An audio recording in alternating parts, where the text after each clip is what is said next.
माननीय राजा भैया जी, नेता जनसत्ता दल लोकतांत्रिक।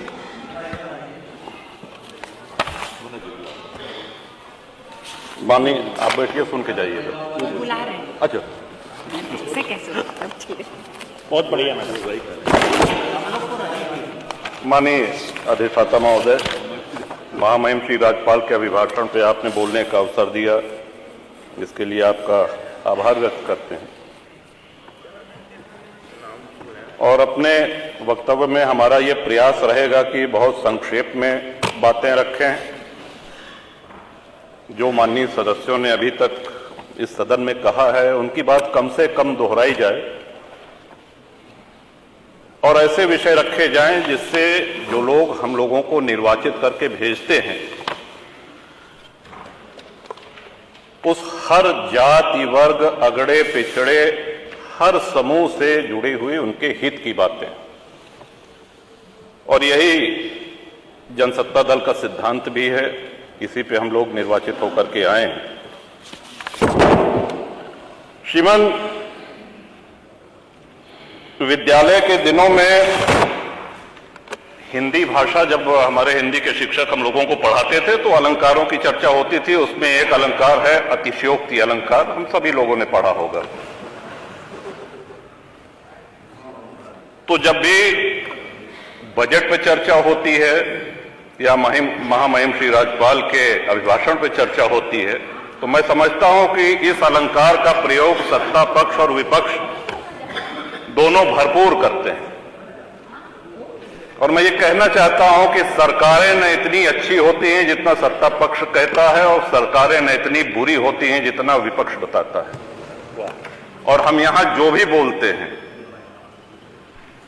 वो हमारे भाग्य विधाता जनता जनार्दन वो बाहर सुनती है, उसका आकलन करती है। हम यहां कितनी भी लच्छेदार भाषा में पक्ष या विपक्ष में कुछ भी कह लें, जाना हमको वही है, वही है, उन्हीं के पास जाना है और फैसला भी उन्हीं का मानना पड़ेगा। श्रीमान, सड़क, बिजली, पानी, ये ऐसी चीजें हैं जो हम सभी के जीवन से जुड़ी हुई हैं। भारत गांवों का देश है, भारत की आत्मा गांवों में बसती है। हम सभी लोग इस उक्ति को, इस सिद्धांत को मानते हुए आए हैं। एक्सप्रेसवेज बन रहे हैं, एक्सप्रेसवेज बनने के नए नए कीर्तिमान स्थापित किए जा रहे हैं। अच्छी बात है, होने चाहिए। हर विकासशील देश में देखने में भी अच्छी लगती हैं, यात्रा का समय भी कम होता है।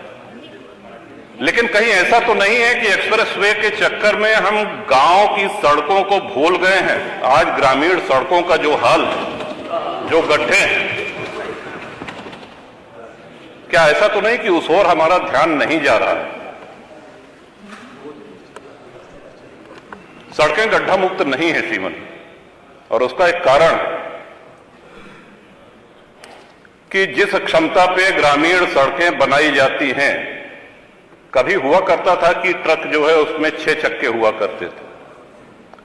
ग्रामीण सड़कों की भार वहन क्षमता 9 टन से अधिक नहीं होती है। आज 52 टन के ट्रक 20 चक्के 22 चक्के उस पर चल रहे हैं, और भार वहन क्षमता उसकी 9 टन पर स्क्वायर इंच PSI है। तो सड़कें तो टूटेंगी, आप कब तक गड्ढे भरवाते रहेंगे? ये हम सभी के क्षेत्रों से जुड़ी हुई समस्या है श्रीमन। तो या तो ऐसे 10-20 चक्के वाले जो ट्रक है, जो 15-20 चक्के वाले ट्रक हैं, इनको वर्जित कर दिया जाए। एक अधिकतम उसकी भार वहन सीमा निर्धारित कर दी जाए कि इससे अधिक भारी ट्रक ग्रामीण सड़कों पर नहीं चलेंगे, और या तो फिर ग्रामीण सड़कें उस मानक के अनुसार बनाई जाएं कि ट्रक गुजर जाने के बाद अगर साइकिल और मोटरसाइकिल से या सामान्य यात्री उस सड़क पे चल रहा है तो उसको भी गड्ढा मुक्त सड़क का अनुभव हो, आनंद मिले। ये बहुत ही गंभीर विषय है श्रीमन, और महामहिम श्री राज्यपाल के अभिभाषण में, बजट में इसका समावेश होता तो बड़ा अच्छा रहता। दूसरा आ जाते हैं बिजली पे। गांव में 18 घंटे बिजली आ रही है। जिला मुख्यालय पे भी आ रही, तहसील मुख्यालय पे भी आ रही। जितना आप लोगों ने बताया, हो सकता है एक आधा घंटा उससे कम ज्यादा हो, लेकिन आ रही। लेकिन बिजली के साथ साथ विजिलेंस का प्रकोप बहुत ज्यादा हो गया है। इस तरह के छापे पड़ रहे हैं लोगों के यहां। कई माननीय सदस्यों ने इसको सदन में कहा भी है। फोन आता है, उनको बुलाया जाता है और उनसे बाहर, बिजली दफ्तर के बाहर उनसे रकम तय की जाती है, उनसे पैसा लिया जाता है, उनसे वसूली की जाती है। समस्या जहां की तहां है। मैं समझता हूं कि इस पे भी माननीय बिजली मंत्री हैं यहां पे उपस्थित, आपके माध्यम से मैं चाहूंगा कि ये ऐसी समस्याएं हैं कि आप इनको चाहे सत्ता पक्ष और चाहे प्रतिपक्ष किसी भी माननीय सदस्य से पूछेंगे तो हम सभी के क्षेत्रों में ये समस्याएं हैं। सड़क, बिजली के साथ साथ पानी। श्रीमान, हर गांव में पानी की टंकी निर्माणाधीन है। जहां नहीं है वहां ये हो कि साहब जमीन चिन्हित की जा रही है, कुछ बन के तैयार हो गई हैं, कुछ बन रही हैं। बड़ा प्रचारित भी किया गया कि साहब अब हैंडपंप नहीं है, अब नल की टोंटी से आप सब लोगों को पानी पीने को मिलेगा। हम भी जानते हैं और यहां बैठे हुए सभी माननीय सदस्य भी इस बात से सहमत होंगे कि नल की टोंटी से गांव-गांव, घर-घर पानी नहीं पहुंचाया जा सकता, और अगर पहुंचाया भी जा सकता है तो कम से कम उसमें 10 वर्ष लग जाएंगे।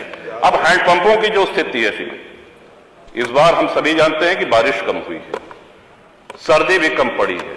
आने वाला मौसम विभाग का पूर्वानुमान है कि भयंकर गर्मी पड़ेगी, पानी का स्टेटा नीचे जा रहा है और छोटे हैंडपंप पानी छोड़ना शुरू कर देंगे। विशेषकर जो सूखे क्षेत्र हैं उनको तो विशेष प्रकोप इसका झेलना पड़ता है। जो हैंडपंप हम लोगों को मिलते थे वो हैंडपंप मिलना बंद हो गए हैं, ये कह करके कि अब पानी की टंकी से ही आप लोग जलपान करिए, पानी पीजिए। जो इंडिया मार्क 2 हैंडपंप खराब हो गए हैं, ध्वस्त हो गए हैं, उनको रिबोर करने के लिए जो प्लान थे, कोई भी इंडिया मार्क का हैंडपंप रिबोर नहीं हो रहा है। और सभी माननीय सदस्य से सहमत होंगे साहब। तो आपके माध्यम से सरकार से मेरा अनुरोध है कि जब तक घर घर टोंटी का नल, पानी की टोंटी नहीं लग जाती है, तब तक ये सुनिश्चित कराएं कि India mark handpump, India 2 mark का हैंडपंप जो हम लोगों को मिलता था वो यथावत मिलता रहे। पानी की किल्लत और पानी की हाहाकार जो मचने वाली है आने वाले दिनों में, उसके पहले आपका ध्यान आकर्षण, इस माननीय सदन का ध्यान आकर्षण इधर कराना चाहता हूं। और ये बहुत ही जटिल समस्या आने वाले अप्रैल से शुरू होकर के मई, जून, जुलाई आदि महीने में होगी। इसके साथ ही श्रीमंत सदन का चलना, यह भी एक बड़ा महत्वपूर्ण विषय है। और ये हमारा बहुत बड़ा सौभाग्य है कि 30 वर्ष इस सदन में हो गए हैं और बहुत से महानुभावों के साथ काम करने का, उनके साथ यहां बैठने का अवसर मिला है। और हमसे भी बहुत वरिष्ठ यहां पे सदस्य जिनसे मैं सीखता हूं, आदरणीय खन्ना जी हैं, आदरणीय अवधेश जी हैं, रमापति शास्त्री जी हैं, माता प्रसाद पांडे जी हैं, तमाम ऐसे सदस्य। लेकिन क्या आपको ऐसा नहीं लगता कि भाषण का जो स्तर था उसमें बहुत गिरावट आई है? और उसका कारण यह है कि जब हाउस नहीं चलेगा, सदन नहीं चलेगा, तो नए माननीय सदस्यों को बोलने का अभ्यास नहीं रह जाएगा।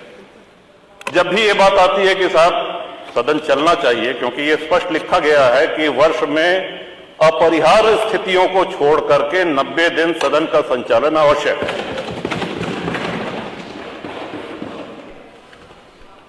लेकिन दुख इस बात का है, चाहे जो दल सत्ता में रहे, जब इसकी चर्चा होती तो बहस इस पे होने लगती है कि साहब आपके समय में 19 दिन चला था, मैंने 20 दिन चलाया, या आपके समय में 20 दिन चला तो मैंने 21 दिन चलाया। और चर्चा यहीं पे हो हल्ला होकर के समाप्त हो जाती है। ये रिकॉर्ड तो बताया जाता है कि सबसे कम किसने चलाया, दूसरे नंबर पे कौन था, ऐसा भी हुआ कि इतने दिन सदन चला, इतने दिन।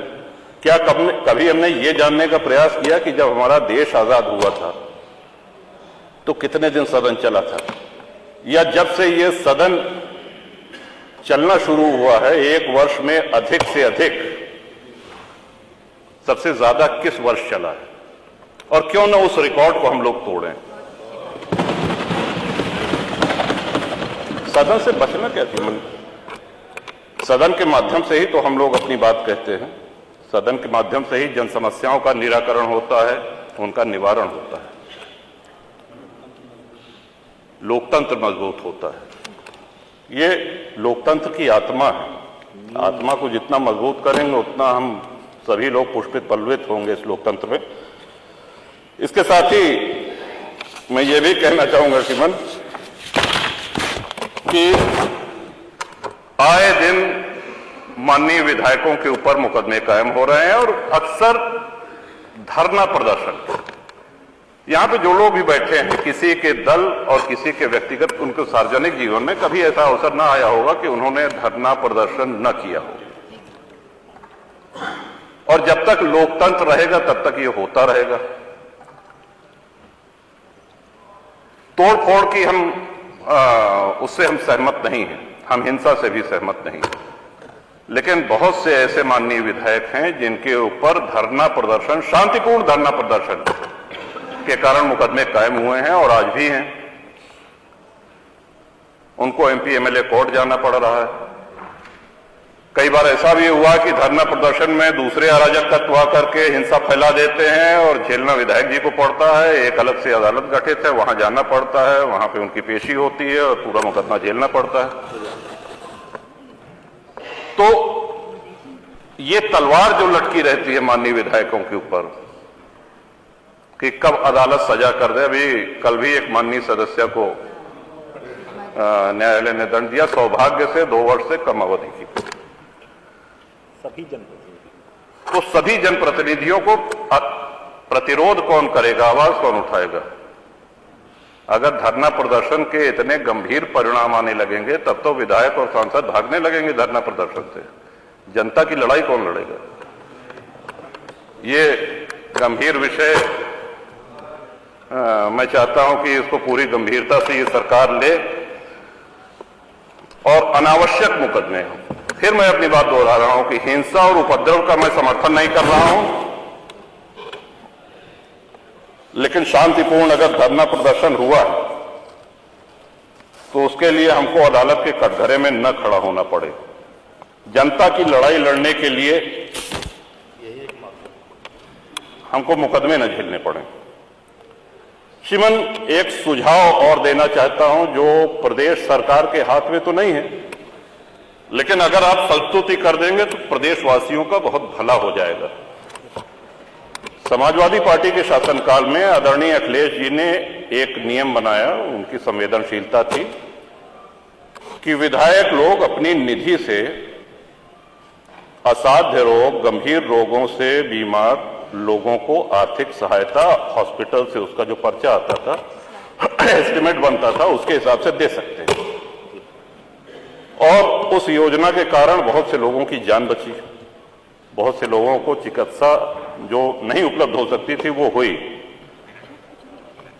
माननीय योगी जी ने उस योजना की उपयोगिता को देखते हुए उसको आगे बढ़ाया।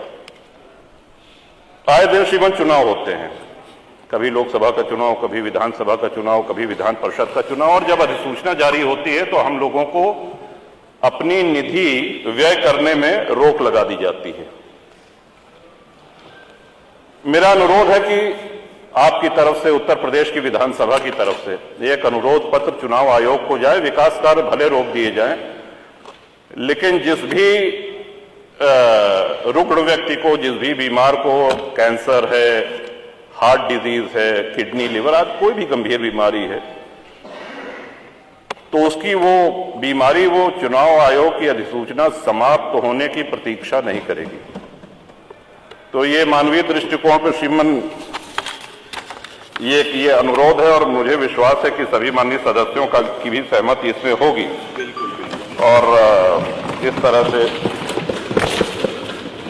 सरकारें हनक से चलती हैं, जनसेवा से चलती हैं, और जैसा कि मैंने पहले निवेदन किया, 30 वर्ष में पहली बार ये अवसर आया है कि अपनी कार्यशैली पर,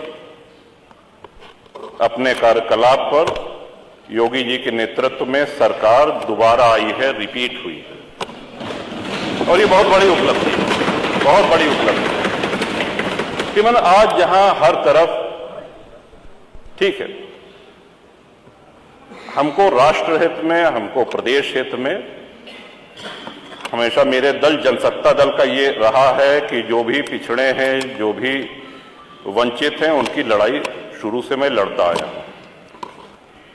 लेकिन वहीं ये भी सराहनीय है कि आप जिस आसन पर बैठे हैं, उस आसन पर बैठने वाले आदरणीय अध्यक्ष जी, अगर देखा जाए कि उनकी विधानसभा में उनके सजातीय कितने लोग हैं। यह माननीय संसदीय कार्य मंत्री जी बैठे हैं, शाहजहांपुर से लगातार 9वीं बार निर्वाचित होकर के आए हैं। कितने खन्ना मतदाता होंगे वहां पे, अपनी कार्यशैली से, अपनी संघर्ष क्षमता से और अपने व्यवहार से। क्योंकि विकास ही सब कुछ नहीं होता है, बहुत आवश्यक है। हम सब लोग यहां बैठ करके विकास की ही चर्चा करते हैं, लेकिन जनता जो हमारा आकलन करती है, विकास के साथ साथ हमारा व्यवहार कैसा है, हम कितना उपलब्ध रहते हैं, हम जनसेवा करने के लिए कितना तत्पर रहते हैं, इस पर हमारा आकलन होता है। लोग इसलिए विकास की अपनी बहुत महत्वपूर्ण भूमिका से हम इनकार नहीं कर रहे हैं, लेकिन बहुत से ऐसे विधायक हैं, बहुत से ऐसे सांसद हैं जिनके क्षेत्र में उन्होंने बहुत विकास किया लेकिन चुनाव नहीं जीत सके, इसलिए कि उनके व्यवहार में, उनके क्रियाकलाप में कुछ कमियां थी। तो इसके साथ साथ जनता की सेवा हम बेहतर ढंग से कर सकें और जनता से जुड़े हुए मुद्दे हम बराबर सदन में उठाते रहें, इसके लिए ये आवश्यक है कि अधिक से अधिक सदन चले, माननीय विधायकों को अपनी बात, अपने क्षेत्र की समस्याएं रखने के लिए समय मिले। लॉ एंड ऑर्डर की बहुत बात होती है, कुछ लोग सहमत होंगे, कुछ लोग असहमत होंगे, लेकिन यही लोकतंत्र की खूबसूरती भी है। उत्तर प्रदेश के लॉ एंड ऑर्डर की मिसाल उत्तर प्रदेश के बाहर भी दी जाती है और प्रशंसा होती है, ये हम सभी लोगों के लिए खुशी की बात है। सुधार की गुंजाइश तो हमेशा रहती है। जो हमने ये दस्तावेज तैयार किया है, जो राज्यपाल का अभिभाषण है, जो बजट अभिभाषण है, इसमें सुधार नहीं हो सकता ऐसा मानना ये उचित नहीं होगा। सुधार की गुंजाइश बिल्कुल रहती है, सदैव रहती है। और जैसा कि मैंने पहले कहा, अपनी बात समाप्त करते हुए उसको फिर से दोहराता हूं कि कोई भी सरकार इतनी अच्छी नहीं होती है जितना सत्ता पक्ष बताता है, और इतनी बुरी भी नहीं होती है जितना विपक्ष उसको कहता है। इन्हीं शब्दों के साथ आपने महामहिम श्री राज्यपाल के अभिभाषण पर मुझको बोलने का अवसर दिया। श्रीमान, आपका बहुत बहुत आभार, बहुत बहुत आभार, धन्यवाद।